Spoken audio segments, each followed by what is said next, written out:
Bien, como último tema vamos a hablar algo sobre los tumores hepáticos, la patología del páncreas y la patología de la vesícula biliar. Los tumores hepáticos, como en cualquier otra u órgano del cuerpo humano, pueden ser de dos categorías, los benignos y los malignos. Por razones obvias, los que tienen mayor importancia clínica son los malignos. Sin embargo, a veces tenemos la oportunidad de recibir algunas lesiones de tipo benigno en los tumores, o como tumores hepáticos, mejor dicho. Los tumores benignos, clásicamente, los más frecuentes, hemangiomas cavernosos. El hemangioma, su nombre lo dice, son vasos sanguíneos. Y adenoma de células hepáticas. Por definición, los dos son benignos. Los tumores malignos, estos son los más frecuentes. Está el carcinoma hepatocelular, asociado a infección por el virus de la hepatitis B o de la hepatitis C, colangiocarcinoma, que es la neoplasia, pero de los conductos biliares, el hepatoblastoma, el hecho de que diga blastoma ya indica también un origen embrionario, embriológico. Lógicamente, como cualquier blastoma, es mucho más frecuente en niños en los primeros años. Un angiosarcoma, que es un sarcoma, pero de vaso sanguíneo. Y los malignos, que dicho sea de paso, metastásicos, son los más frecuentes. Los malignos metastásicos.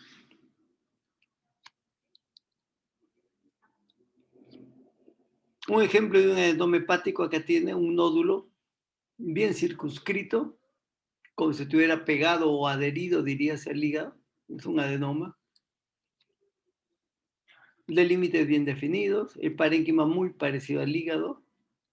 Y en la histología se parece mucho al tejido hepático que le da origen.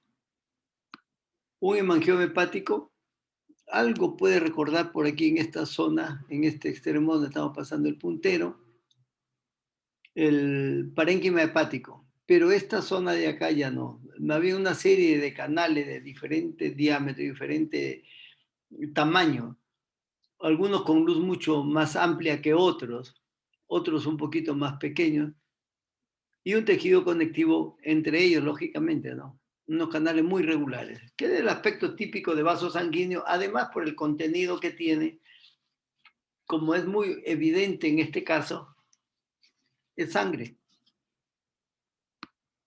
un hemangioma. Generalmente son de estructuras vasculares venosas. La dificultad que hay a veces en estos casos, como no es de límites precisos, entonces la resección tiene que ser un poquito amplia y evitar recidivas. Pero histológicamente no hay ninguna alteración, ninguna sospecha de que sea células atípicas esto. El hepatoblastoma, más bien cuando en el tumor, obviamente hepático, se encuentra parte de tejido hepático embrionario, si se quiere. Así como hay nefroblastoma y otra blastoma de otra naturaleza, aquí también se encuentra tejido embrionario primitivo, dirías, de acuerdo al momento en donde esté, eh, donde haya aparecido o el tipo de tejido que esté proliferando, porque muchas veces el hecho de que sea blastoma no necesariamente dice que es congénito, ¿eh? Es por el aspecto macro y microscópico fundamentalmente que se toma ese nombre. El carcinoma hepatocelular, de lejos el primer o la neoplasia maligna de célula hepática más frecuente en todas las partes del mundo y acá en el país también, tanto en hombres como en mujeres. Si lo comparamos con el otro tumor primario frecuente que es el colangiocarcinoma, de lejos, el carcinoma hepatocelular es el más frecuente. Comparando los dos nomás, que además son los más frecuentes. Bueno, el carcinoma hepatocelular es una neoplasia maligna que puede ser uninodular, como en este caso es un solo nódulo grande que están viendo ustedes, que puede tener necrosis, como es aquí, esta disrupción, esta parte que se nota que claramente se puede caer el tejido con zona de hemorragia. Un color muy, muy fácil de distinguir de la zona no comprometida, como es en esta zona un poquito más parduzca que estamos señalando nosotros, o más marrón si se quiere, pero que además tiene varios nódulos. Aquí tenemos uno o dos o tres, no sé, pueden ser coalescentes, aquí hay varios también más pequeños de diferente tamaño, que pueden ser multifocales o puede ser metástasis o extensión intraparenquimal o intraorgánica, intrahepática del mismo tumor. Cuando ocurre un tumor primario, algo mencionamos también cuando hablábamos de pulmón. Si el nódulo o el tumor es único, probabilidad de tumor primario largo.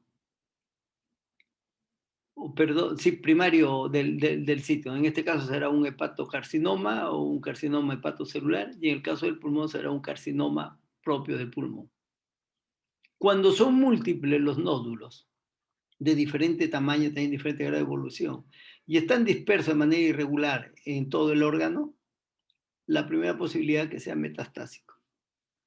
Pero puede ser que sea también un carcinoma primario de células hepáticas y que también tenga su siembra o sus nódulos satélites. Porque así como un sector se pudo transformar en maligno, también los otros pueden hacerlo. Más aún si estaría condicionado por infección del virus de la hepatitis B o C, porque por definición la hepatitis es panvisceral. Hacemos un corte histológico y algo, por aquí por donde está pasando el puntero, algo nos recuerda a las columnas de los hepatocitos, ¿verdad? Pero lógicamente alteradas. Y en otros focos, por ejemplo, aquí donde estamos pasando el puntero, verán ustedes que hay algunos hepatocitos que aparentemente están sueltos, unos más pequeños, otros más grandes, y se nota ya en este momento un desarreglo. Hay un desarreglo. Ya no hay la disposición clásica en columnas uni o bicelulares, ¿no? De acuerdo al número que tengan. Y se nota también cambios en la morfología, ya no solamente de la célula y de la arquitectura, cómo se acomoda, sino que además hay diferente tamaño y forma de las células, diferente tamaño y forma de los núcleos. O sea, hay anisocitosis y anisonucleosis. Los núcleos muy pignóticos, algunos de ellos inclusive pueden estar en mitosis, por ejemplo este de acá. Esa es una mitosis anormal. Aquí debe haber otra mitosis también. Miren este núcleo aquí, que prácticamente ocupa la mitad de la célula o algo más. Cuando normalmente lo más aproximado que sea 1/6 o 1/4 el tamaño del núcleo con relación a la célula. Pero siendo todo maligno, lógicamente hay diferente forma y diferente grado, porque no todos van a tener el mismo aspecto. Si no, no se reconocería tan fácil la neoplasia. Si buscamos por aquí un espacio porta, no lo vamos a encontrar nunca. Y si vamos a encontrar una vena central lobulillo, tampoco. ¿Por qué? Porque esos son componentes normales. Aquí va a haber riego sanguíneo, desde luego, porque una de las formas de mantenerse y de proliferar el tumor es justamente buena irrigación sanguínea, pero no las estructuras normales ni del espacio porta ni la vena central. Si se parece mucho al tejido que le como en este caso, es fácil colegir que este es un hepatocarcinoma. Este es otro aspecto, ¿ven? Un poquito más compacto, más sólido a veces en alguna zona, Hay alguna clasificación o subclasificación que no es del caso.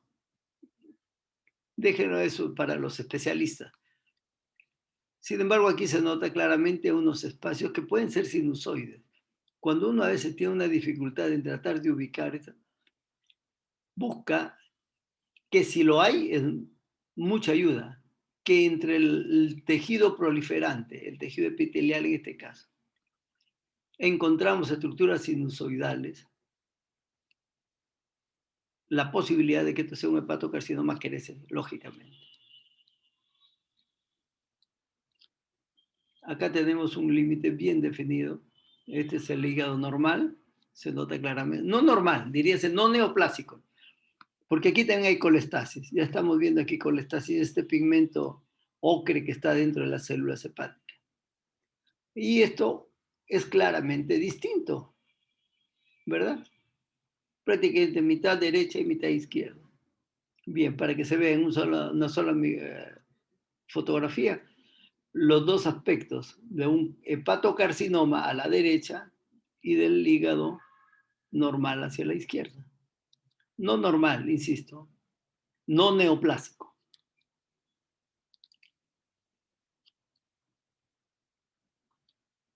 El hepatocarcinoma casi siempre es así único, con muy pocos nódulos en todo caso, como el que nos ha ocupado en el caso anterior.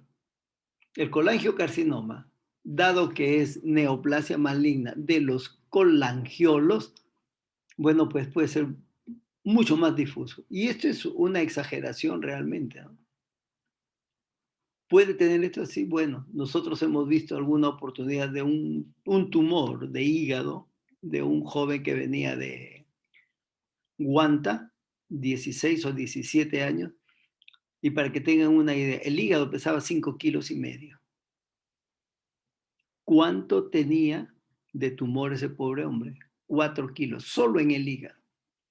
Entonces no es de extrañar que aquí que esta regla que tiene, no logro ver si son 20 o 30 centímetros, quede chica por el tamaño. ¿Por qué? Porque el resto es tumor. Aquí, esta zona más roja, rojo vinoso por donde estamos pasando el puntero, esa es la zona que está un poquito más preservada. Después, todo lo que figura o que aparece aquí como nódulos blanquecinos, todo eso es tumor, para que tengan una idea. Aquí creo que más del 80% o 70% de la víscera es tumor. Entonces decimos, como esta es neoplasia de los colangiolos, no es de extrañar entonces que sea más difuso. En la histología se reconocen fácilmente estructuras ductales, como que son los conductos de la vía biliar. Y como decíamos al inicio también, cuando los nódulos son muchos, son múltiples, aquí por ejemplo son incontables, la posibilidad de que sea una metástasis es alta, sin que sea una camisa de fuerza, lógicamente. ¿Y qué podemos reconocer? Reconocer la estructura que más o menos nos recuerda de dónde viene. Por ejemplo, puede ser que sea un tumor que elabore coloide. Bueno, podría venir de tiroides. Un tumor que venga que elabore moco, bueno, de tubo digestivo probablemente, o de ovario, si es que es mujer, y así sucesivamente. De repente ese epitelio escamoso, bueno, pues habrá que buscarle alguna razón de cuello uterino, de alguna otra parte que haya epitelio escamoso. Y así vamos calificando de acuerdo a esto. Y si no, ponemos forma glándula, adenocarcinoma metastásico, o carcinoma de tal tipo metastásico. La vesícula biliar. La vesícula biliar, de lejos, la patología más frecuente de la vesícula biliar es la litiasis. En hospitales así como el nuestro, no hay día que no recibamos vesícula biliar. Y a veces ya 8 o 10 al día. Por que vean ustedes la cantidad de patología biliar que hay. 99% de los casos son por litiasis. Entonces vamos a tratar sobre la litiasis vesicular, es decir, las piedras de la vesícula o los cálculos en la vesícula. Tiene algunos datos epidemiológicos, sí, de acuerdo a la raza, rasgos o datos geográficos, en la edad, fenómenos ambientales, algunas alteraciones adquiridas, la herencia, y como todo proceso inflamatorio, podemos tener colecistitis crónica o colecistitis aguda. De lejos, la patología más frecuente está acá, en colecistitis crónica, que es una inflamación crónica de la pared vesicular relacionada, lógicamente, como en este caso, por la presencia del cálculo. Puede llegar a tener tal magnitud. En primer lugar, puede haber un engrosamiento, una fibrosis, alteraciones en la mucosa, en engrosamiento de la pared, etc. Diferentes grados, dirías. Pero basta que ya tenga piedra, un cálculo, esa vesícula tiene que salir. Entonces, de repente, la inflamación es mínima. Pero en el otro extremo está lo que se conoce la vesícula en porcelana, que es realmente una coraza, es una nueva cavidad, hasta calcificada puede ser. Sin exagerarles, puede ser que la vesícula, la pared de la vesícula esté hecho una estructura sólida única, que inclusive para cortarla necesitamos de la sierra, porque se han fibrosado, se ha calcificado, hasta se ha osificado tanto la pared de la vesícula que hay que hacerlo de un instrumento adecuado. Por otro lado, puede condicionar una inflamación crónica que ya no permita la función adecuada, como tampoco lo ha hecho lógicamente la vesícula porcelana, porque ya la vesícula no vale, pero que esté más bien llena de un material viscoso, en vez de ser oscuro, verde, muy filante, aquí más bien es un poco viscoso y de manera transparente a veces, que lo único que denota es una inadecuada función de la vesícula biliar, una patología muy frecuente, decimos. Una colecistitis aguda, condicionada o no por litiasis, pero puede complicarse en un empiema, es decir, contenido purulento, y eventualmente la necrosis de la pared vesicular, llegando al extremo que a veces se puede perforar, ocasionando lo que se conoce como una peritonitis química, lo cual denota ya una gravedad mucho mayor. Algunas consideraciones sobre la litiasis. Este es un detalle que tiene su importancia, como lo vamos a ver también después, ¿no? Diríase que casi todas las vesículas que tienen cáncer se encuentra litiasis también ahí, pero no necesariamente la litiasis es un factor tan determinante como para la aparición de carcinoma de vesícula. Como verán ustedes, aquí es un porcentaje bajo. Los porcentajes pueden variar de acuerdo a la literatura donde se haya hecho el estudio. En un 75% el paciente tiene litiasis y no sabe desde cuándo. Entonces, una litiasis que por algún otro estudio, de repente una molestia muy inespecífica, se encuentra que la tiene. Pero la litiasis, ¿qué puede pasar? Puede ir y obstruir el conducto cístico. Como este es tortuoso, puede quedarse atrapado inclusive ahí, lo cual ocasionaría un cuadro de una colecistitis aguda severa, porque ya no puede drenar, se hincha la vesícula, se hace remanso. La otra es que se queda atrapado de repente hacia el cístico, ya al término. Lógicamente, cuanto más distal sea, el compromiso va a ser retrógrado mayor, hasta el caso de que se pueda impactar en el esfínter de Oddi, lo cual complicaría todo el colédoco hacia la vesícula y también hacia los hepáticos, provocando lo que se conoce una colangitis, que es un caso ya de alguna gravedad importante. Bueno, esa es la historia de la litiasis. ¿Cómo la vemos? Muy sencillo. Aquí se ve la vesícula, que no tiene uno, no tiene innumerables cálculos. Y a veces los cálculos son pequeñitos, diminutos, de los colores más variados que ustedes quieran imaginarse, las formas más difíciles. Puede ser único, y hay otros que se cuentan por cientos o por miles tal vez. Es como si fuera una bolsita de arena o una bolsita de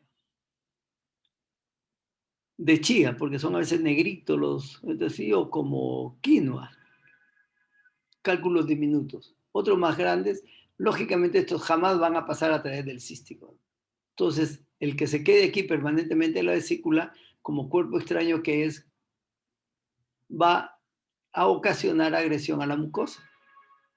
Entonces la mucosa va a empezar a cambiar su morfología y después su función, porque obviamente que esta vesícula ya no funciona, no sirve para nada.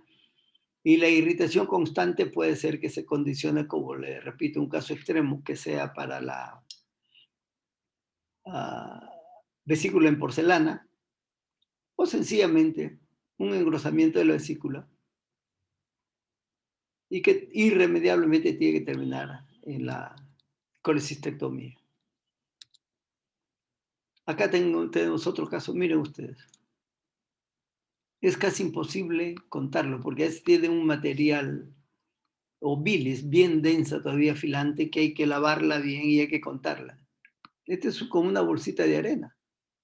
Uno más grande, lógicamente, cuanto más amarillo, cuanto más transparente, diría ser, menos contaminado, entre comillas, los cálculos son más puros, clásicamente de colesterol, como se ve un caramelo, pero la mayoría son mixtos.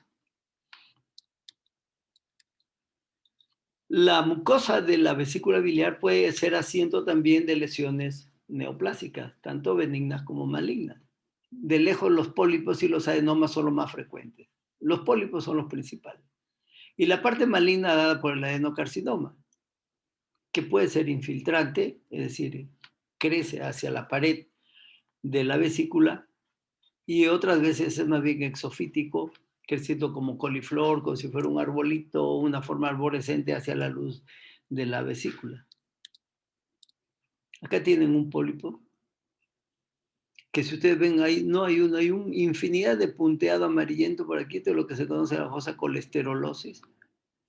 Y si esto es, le cortamos nosotros este pólipo y hacemos el corte histológico y encontramos que por debajo del epitelio solo hay histiocito cargado de lípidos, este se habrá un pólipo colesterolósico. Y si, y si no, será un pólipo hiperplásico u otro tipo de pólipo. Basta con que se conoce que son pólipos, que pueden ser de algunos milímetros, de repente algunos centímetros, otros, pero no tienen mayor atisbo de malignidad en este caso. El carcinoma de vesícula biliar, la mayoría de las veces del carcinoma de vesícula biliar se encuentra en vesícula resecada por otra causa, no pensando en cáncer. ¿Se puede hacer el diagnóstico o la sospecha de carcinoma de vesícula biliar? Sí, es cierto. Pero los exámenes a veces no son muy contundentes, muy concluyentes, y lo que vemos nosotros son las vesículas o los cánceres de vesícula en vesículas que han sido extraídas por otra razón. Aquí, por ejemplo, por cálculos. Aquí hay cálculos.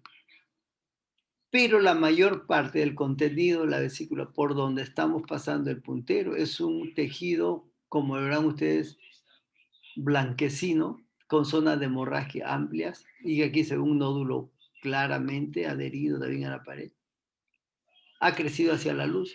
No se parece en nada, lógicamente, a los cálculos que hemos visto anteriormente, ¿no? Aquí hay algunos, sí es cierto, hay cálculos. Entonces la asociación de cálculos con carcinoma es sencilla. El páncreas. Vamos ya terminando.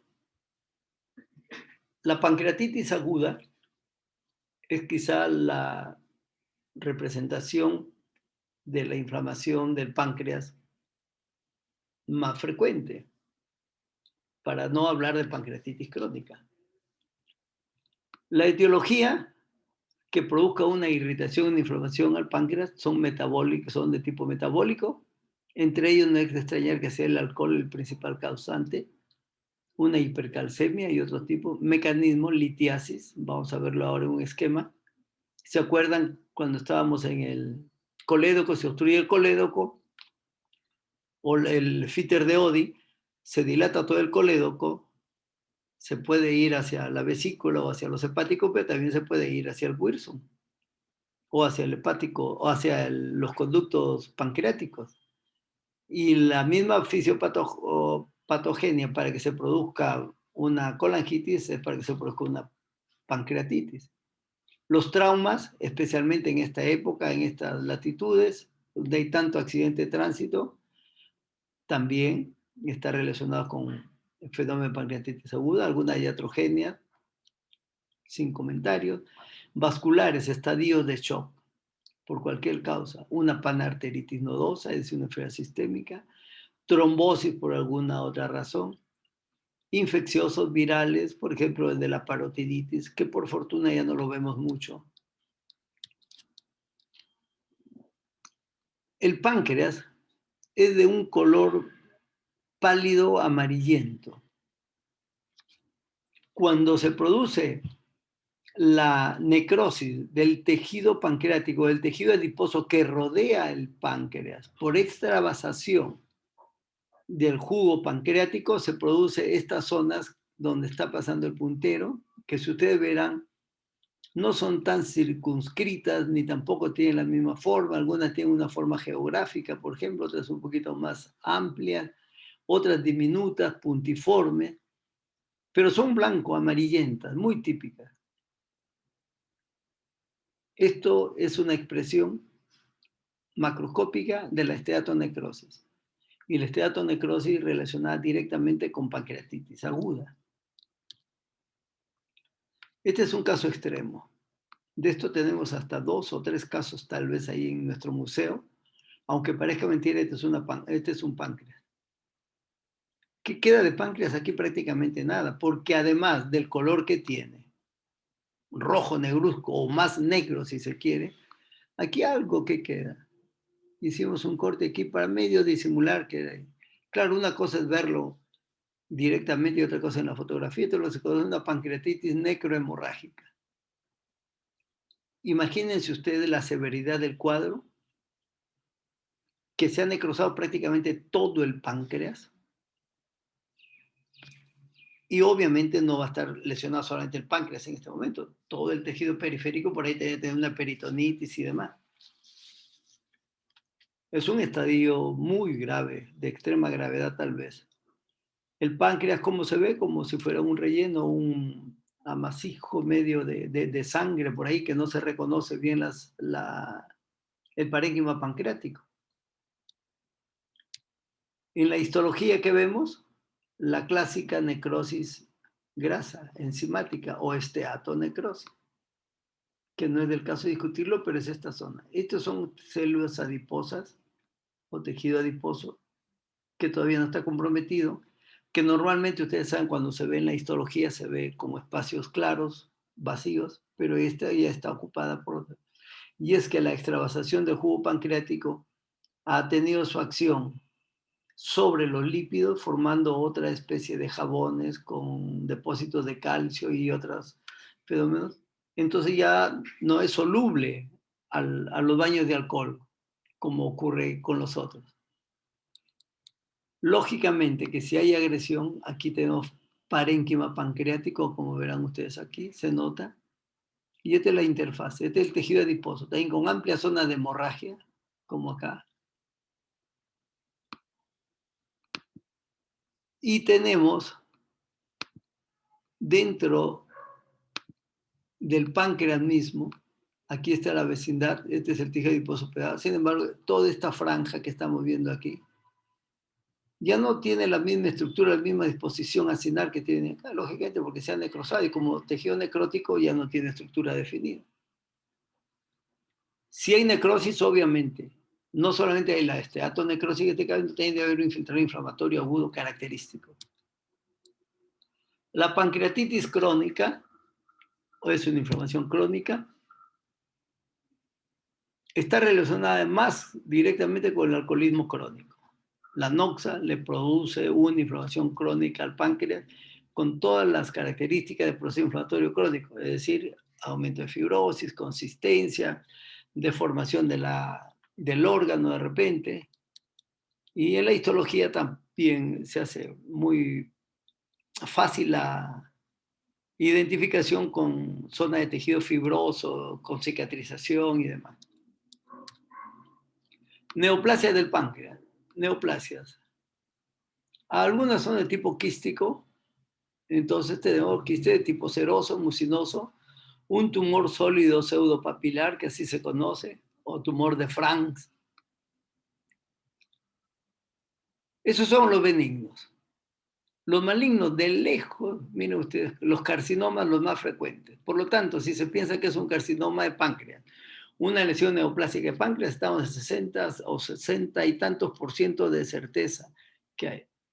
La ubicación preferente está en la cabeza, en un 15%, perdón, en 60% en la cabeza, 15% en el cuerpo, 5% de la cola y 20% más o menos son difusos.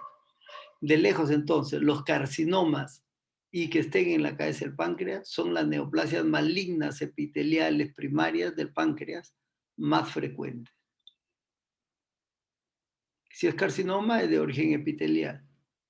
¿Qué tipo de epitelio prolifera? Clásicamente el epitelio ductal también.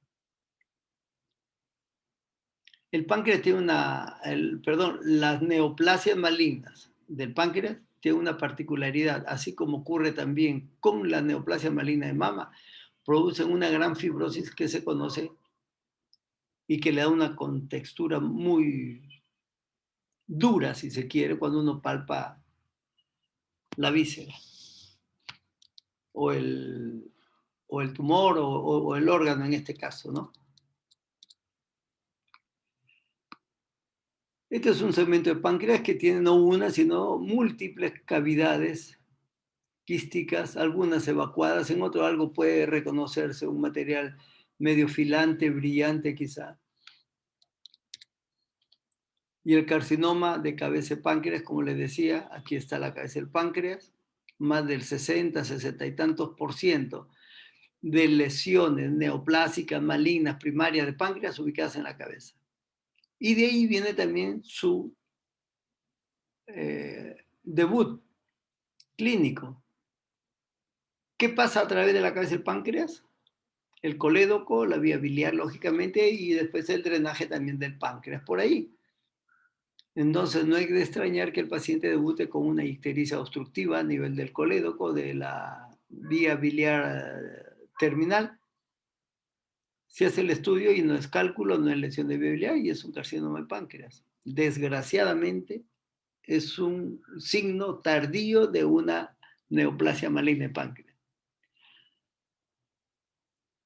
La mayoría de los casos de carcinoma de páncreas son detectados en estadios muy tardíos y el pronóstico, comparando con otro tipo de neoplasias, no es nada favorable. Diríase que es malo.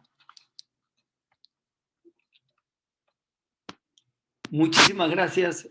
Espero que el hecho que haya dividido esta clase en 5 segmentos para que no sea ni muy cansada para ustedes y para que quieran revisar algún segmento determinado, lo pudieran hacer así. Hasta ahora, ese es el compromiso que tengo con ustedes.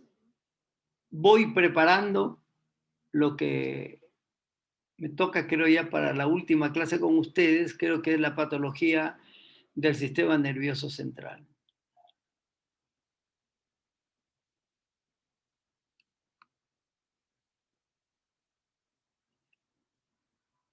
Les agradezco entonces la atención.